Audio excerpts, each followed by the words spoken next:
सहनाववतु सहनौ भुनक्तु सह वीर्यं करवावहै तेजस्विनावधीतमस्तु मा विद्विषावहै। ओम शांति शांति शांति। वैदिक जीवन पद्धति में हम मनसा परिक्रमा मंत्रों का स्वाध्याय कर रहे थे और तृतीय मंत्र जो विशेष है, जिसमें बहुत ही विशिष्ट बात हमारे संज्ञान में आनी चाहिए कि जो हमारा भाव है वो कभी भी ऐसा ना बने जिससे हमारा और इस समाज का अकल्याण हो, लोगों का अकल्याण हो। हमारे मनसा वाचा कर्मणा स्वभाव में होना चाहिए कि परस्परता युक्त जीवन जिए, कृतज्ञता युक्त जीवन जिए। जो कुटिलता युक्त व्यवहार है या पीठ पीछे वार करने का जो स्वभाव है वह नहीं होना चाहिए। तो यह जो प्रतीचि दिग्वर्णोधिपति प्रिदाकु रक्षिता नमिषवः तेभ्यो नमोधिपतिभ्यो नमो रक्षितृभ्यो नम ईशुभ्यो नम येभ्यो अस्तु योस्मान द्वेष्टियम वयम द्विस्मस्तम वो जंभे दधमः। तो यह बहुत उदात्त भावना है कि जो हमारे पीछे की ओर सबको ढकने वाला सबसे महान प्रभु हमारा स्वामी है, वही क्षुधा या जो है अभाव से पीड़ित क्रंदन करने चिल्लाने वाले प्राणियों को अपने पास बुलाकर उनकी रक्षा करने वाला है। उस प्रभु के दिए अन्न भोगे ही हमारे क्षुधा अभाव ईसु आदि जो दूर करने वाले हैं। इसलिए उस महान स्वामी का हम ध्यान करें। महान स्वामी अभाव से पीड़ित जनों के लिए रक्षक अन्न आदि भोग्य पदार्थ ईशुओं अर्थात अभावों को दूर करने वाला है। उसके लिए हमारा नमस्कार हो। हमारे अंदर जो कुटिलता का भाव, ईर्षा द्वेष काम क्रोध की भावना है, जो पाप युक्त भावना है वह, और हमसे कोई ईर्षा द्वेष करता, हमारे प्रति किसी की पाप वृत्ति है, तो वह सब उसके न्याय के मुख में हम रखते हैं, उसके जबड़े में रखते हैं। वह परमात्मा न्याय करे। तो यहाँ पर ये बात निश्चित रूप से हमको समझनी चाहिए कि ईश्वर का गुणगान करें, उस महान जगदीश्वर का, उस महान भगवान का हमेशा हर पल हर क्षण ध्यान करते रहें और उसके द्वारा जो कुछ भी मिलता है उसको ब्रह्म के नाते ब्रह्मनिष्ठा से युक्त होकर के दूसरों को भी हम दें। परस्पर जीने का प्रयास करें, एक दूसरे की जो है छीटा कसी में न लगे, एक दूसरे की टांग न खींचे। सास बहू का झगड़ा, भाई भाई का झगड़ा, बहन बहन का झगड़ा, गुरु शिष्य का झगड़ा, नेता और प्रजा का झगड़ा, इन झगड़ों से हम बचें। झगड़ों से बचने का क्या उपाय है कि अपने कर्तव्य का हम सतत ठीक ठीक पालन करते रहें और उस विधाता ने जो सब कुछ हमारे लिए दिया है, हमारी रक्षा सर्वत्र कर रहा है, सदा कर रहा है, वैसा हम दूसरों के प्रति भी करें। हम ब्रह्म भाव में रहें। वह परमात्मा हमारे अंदर ऐसे भावों का आधान करे जिससे मेरे अंदर की जो कुटिलता है, जो न्यूनता है, वो दूर हो सके। और इस मंत्र में जो पीठ पीछे की दिशा में ईश्वाह है, अन्न वैसे सामान्यतः अन्न से तात्पर्य है भौतिक अन्न जो बड़े तप से तप करके पकता है, पकने पर बड़ा स्वादिष्ट, मिष्ट और पौष्टिक बनता है।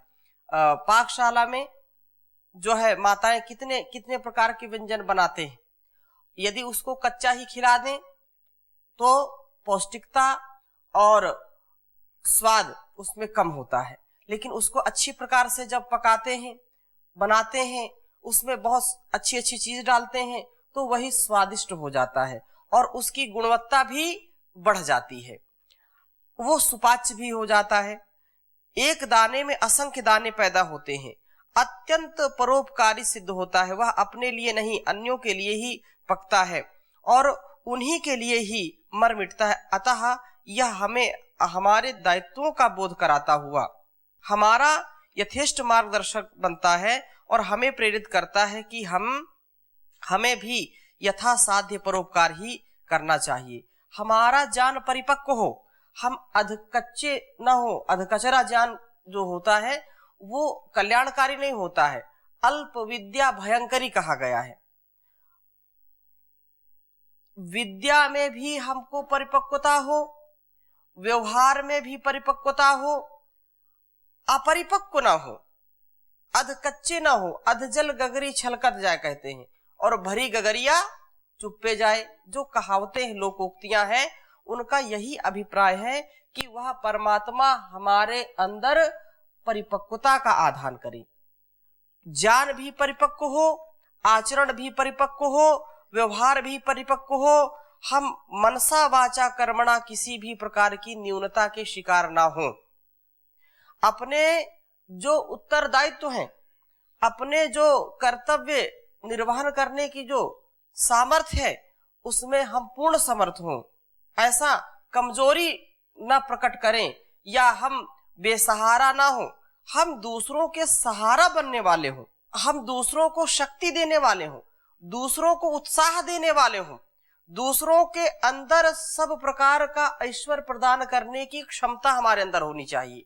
क्योंकि वह परम पिता परमेश्वर जो सबको अन्न धन जो है देता है, अन्न धन का जो भंडार है, बुद्धि बल का जो भंडार है, शक्ति बल का जो भंडार है, वो सबको देता है। तो उस परमात्मा से हमको मिला है, तो हमारा भी उत्तरदायित्व है कि हम भी सबको दें। हमारे अंदर वैसी न्यूनता कदापि नहीं आनी चाहिए। स्वप्न में भी हम किसी का अहित ना करें, दूसरों के हम रक्षक बने। क्योंकि वह परमात्मा हम जाने ना जाने, समझें ना समझें, उसका नाम लें या ना लें, वो हर पल हर क्षण हमारी रक्षा करता है। तो हम भी दूसरे यदि हमसे ईर्ष्या द्वेष करते हैं, यदि हमारे प्रति उनकी भावना ठीक नहीं है, तो भी उदार भावना से हमको उनके हित के लिए कार्य करना चाहिए। हाँ, यहाँ पर जब बहुत लगे कि यह समाज के लिए घातक है, राष्ट्र के लिए घातक है, तो ऐसे लोगों को कभी भी क्षमा नहीं करना चाहिए, उनका प्रतिकार करना चाहिए। जो थोड़ी थोड़ी बातें हैं, थोड़ा सा जो है काम है, थोड़ा सा क्रोध है, थोड़ी सी ईर्ष्या, थोड़ा द्वेष है, तो कोई भी व्यक्ति बोलते हैं कि दूध का नहाया नहीं होता है। उसके अपने अपनी जो चित्तवृत्तियां हैं, जो सतोगुण रजोगुण तमोगुण की स्थिति है, हर व्यक्ति में वो आती जाती रहती है, घटती बढ़ती रहती है। इसलिए अपने सानिध्य से, अपने व्यवहार से उसको अच्छा बनाने का, उत्तम बनाने का हम पुरुषार्थ करें। और जो कुछ भी अन्न और धन के रूप में हमको मिला है उस विधाता से, वो हमारे से जो नीचे हैं, अथवा ये कहें कि जो जरूरतमंद लोग हैं, उनको हम दें। जैसे अन्न पक करके सुस्वादु हो जाता है और अच्छा सा पच जाता है, कच्चे चावल चबा ले तो बोलते हैं कि पेट दर्द हो जाता है। और यदि अच्छे से पका दिया गया चावल, उसको भरपेट खिला दो तो भी कोई हानि नहीं होगी, पच जाता है। तो ऐसे ही हमारा जो ज्ञान हो वो दूसरों को पच जाए, हजम हो जाए। जो घुट्टी हम ज्ञान की पिलाएं वो हजम हो जाए। कब होगी वो? जब हमारा ज्ञान परिपक्व होगा, हमारा व्यवहार परिपक्व होगा, हमारे अंतःकरण की स्थिति परिपक्व होगी, उसमें न्यूनता नहीं होगी, संकीर्णता नहीं होगी।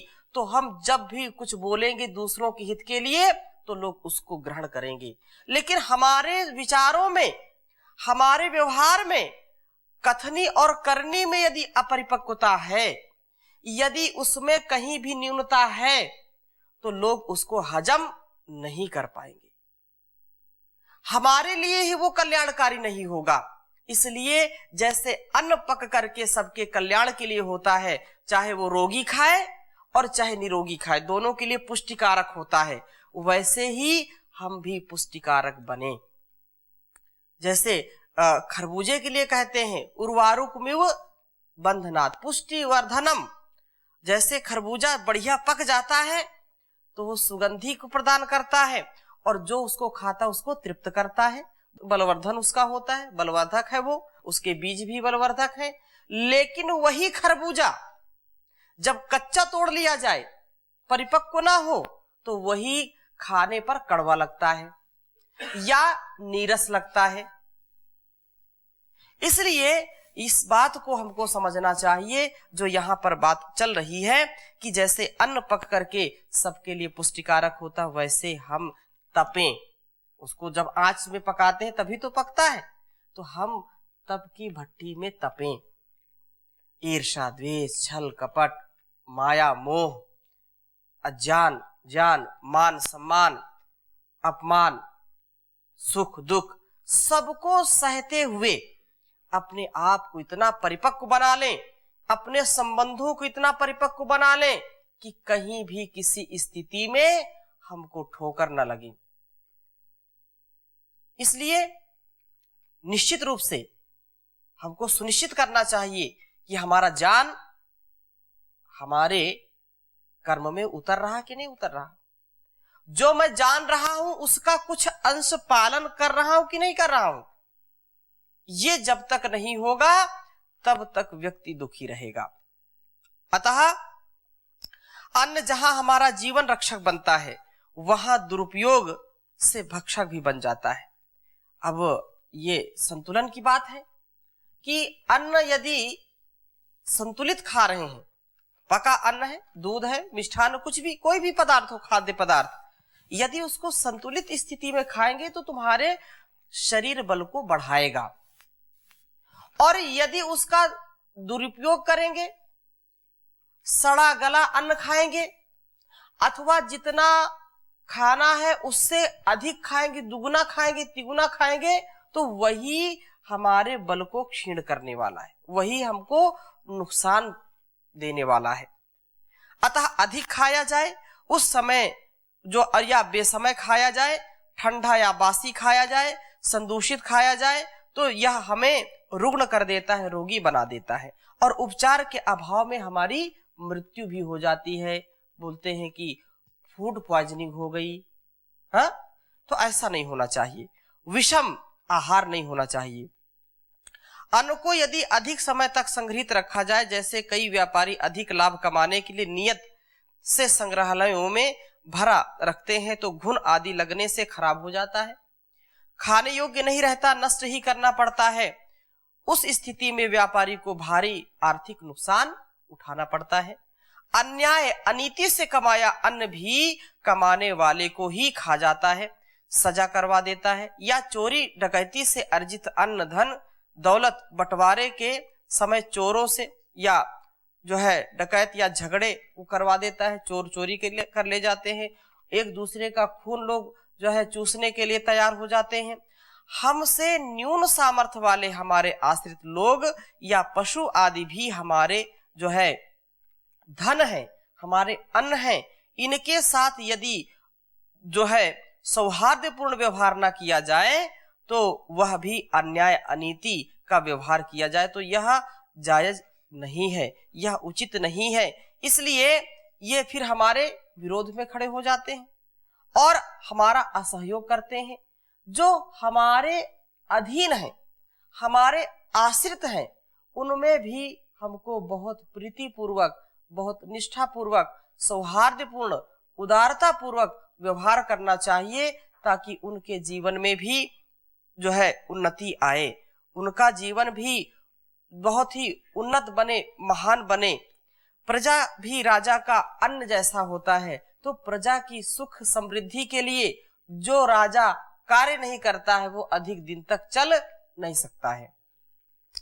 यदि प्रजा बिगड़ जाए तो जो है राजद्रोह हो जाता है, राष्ट्र जो है विखंडित हो जाता है। इसलिए राजा का कर्तव्य है कि प्रजा को अपनी संतानों के जैसे जो है माने, उनका पालन पोषण करे।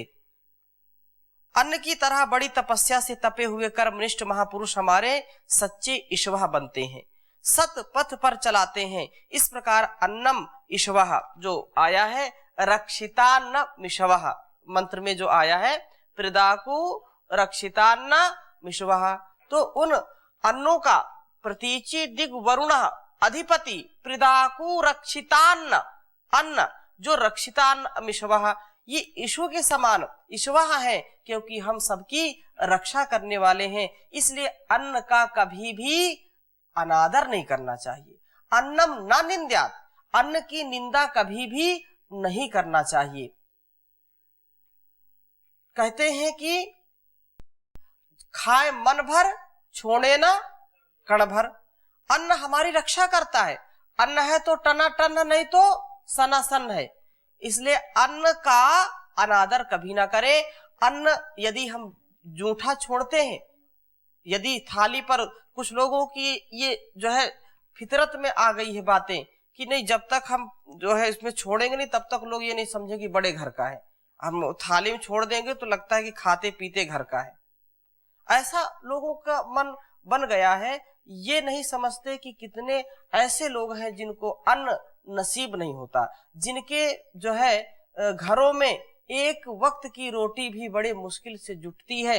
और यहाँ यदि व्यवहार यदि ठीक नहीं हुआ तो जहां जो लोग अन्न का अनादर करते हैं, जूठन ज्यादा छोड़ते हैं, फेंकते हैं, वहां ये उनके लिए पाप का कारण बन जाता है। वो पापी हैं। अन्न का अनादर कभी भी नहीं करना चाहिए। जितना खा सके थाली में उतना लेना चाहिए, क्योंकि ये जीवन है। अन्न क्या है? जीवन है। यदि अन्न नहीं होगा तो हमारे अंदर का जीवन समाप्त हो जाएगा। इस प्रकार से अन्नम ईश्वः यथार्थ का जो है पथ प्रदर्शन करते हैं। इन्हें दिशाधिपति एवं उनकी रक्षण व्यवस्था को समृद्ध जो है नमन करते हुए हम आभार व्यक्त करते हैं। अन्न खाने से ही हमारी जो सारी गतिविधियां चलती हैं, हमारे सारे कर्म संपादित होते हैं। अन्न ना हो तो हमारी बुद्धि भी ठीक काम नहीं करती है। अन्न यदि ना खाए तो हमारा जो है चलना भी नहीं हो सकता, हम एक कदम चल भी नहीं सकते, चक्कर आकर के गिर सकते हैं। इसलिए अन्न बहुत जीवन देने वाला है, जीवन दायिनी है, वो हमारे लिए प्राण रक्षक है, हमारे जीवन का रक्षक है। इसलिए अन्न का कभी भी अनादर ना करें। जो कुछ भी हमारे पुष्टि में लगे हुए लोग हैं या जो कुछ भी वस्तुएं हमारी पुष्टि में लगी हुई हैं, वो हमारे ईशव है, अर्थात हमारी रक्षा करने वाले हैं। वो अन्न धन के समान हमारे लिए जो है कल्याणकारी होते हैं। अगला मंत्र बहुत अच्छा है, ये भी चौथा मंत्र है मनसा परिक्रमा का। इसको भी एक बार लिखेंगे। नीचे तो वही है, ऊपर का बदलेगा। प्रतीचि दिग्वर्णोधिपति के बाद है उदीची।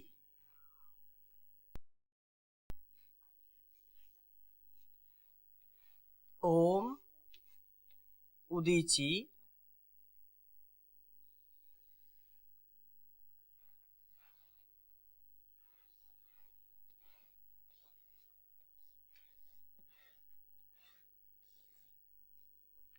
ओम उदीची दिक्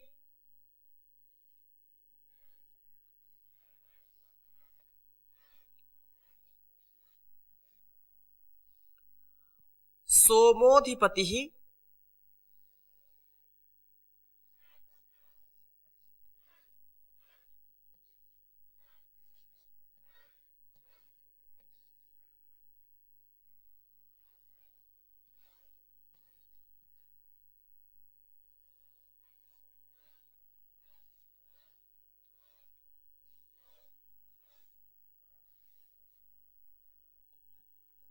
सोमोधिपति स्वजो रक्षितान्न ऋषवः।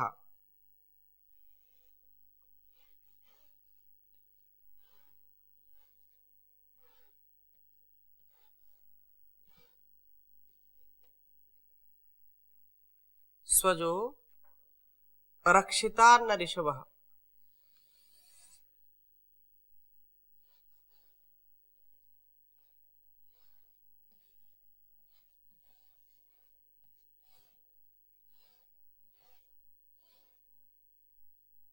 रक्षिता शनि ऋषवः।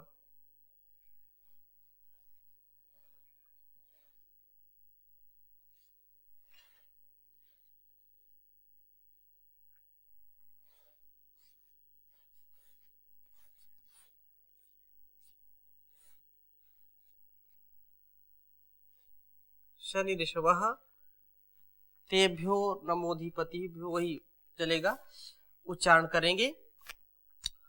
ओम उदीची दिक्सो मोधिपतिः स्वजो रक्षिता शनि ऋषवः। दिक्सो मोधिपतिः स्वजो रक्षिता शनि ऋषवः। तेभ्यो नमोधिपतिभ्यो नमो रक्षितृभ्यो नम ईशुभ्यो नम एभ्यो अस्तु। एभ्यो नमोधिपतिभ्यो नमो रक्षितृभ्यो नम ईशुभ्यो नम एभ्यो अस्तु। योऽस्मान् द्वेष्टियं वयं विश्मस्तं भोजम्भे दद्मः। ओऽस्मान् द्वेष्टियं वयं विश्मस्तं भोजम्भे दद्मः। उच्चारण बहुत शुद्ध मंत्रों का होना चाहिए। तो एक बार मैं पुनः पूरा बोलता हूं, आप केवल सुनेंगे। ओम उदीची दिक्सो मोधिपतिः स्वजो रक्षिता शनि ऋषवः। तेभ्यो नमोधिपतिभ्यो नमो रक्षितृभ्यो नम ईशुभ्यो नम एभ्यो अस्तु। योऽस्मान् द्वेष्टियं वयं विश्मस्तं भोजम्भे दद्मः। इस प्रकार से मंत्रों का उच्चारण करना उचित है। और इसके बाद ये जो चौथा मंत्र है, इसका भी भाव हम समझने का प्रयास करते हैं। ये बात कही कि वह उदीची अर्थात बाईं ओर की या उत्तर दिशा का जो सकल जगत का उत्पादक प्रभु, जो स्वामी है, स्वजः जो है विनाशक शक्तियों को अच्छे प्रकार दूर करने वाला है, और रक्षिता हमारा रक्षक है, सबका रक्षक है। अशनि सर्वव्यापक शक्ति सामर्थ्य, ईशवः जो दूर करने वाला, आगे का अर्थ वही है। तेभ्यो उस परमपिता परमेश्वर को हम नमस्कार करते हैं, उसकी शक्ति को नमस्कार करते हैं।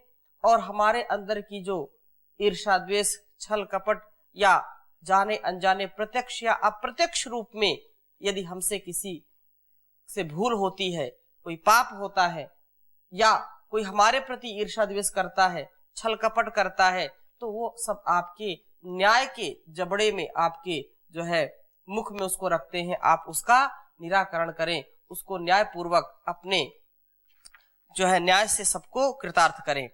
हमारे बाईं ओर सकल जगत का उत्पादक प्रभु हमारा स्वामी है।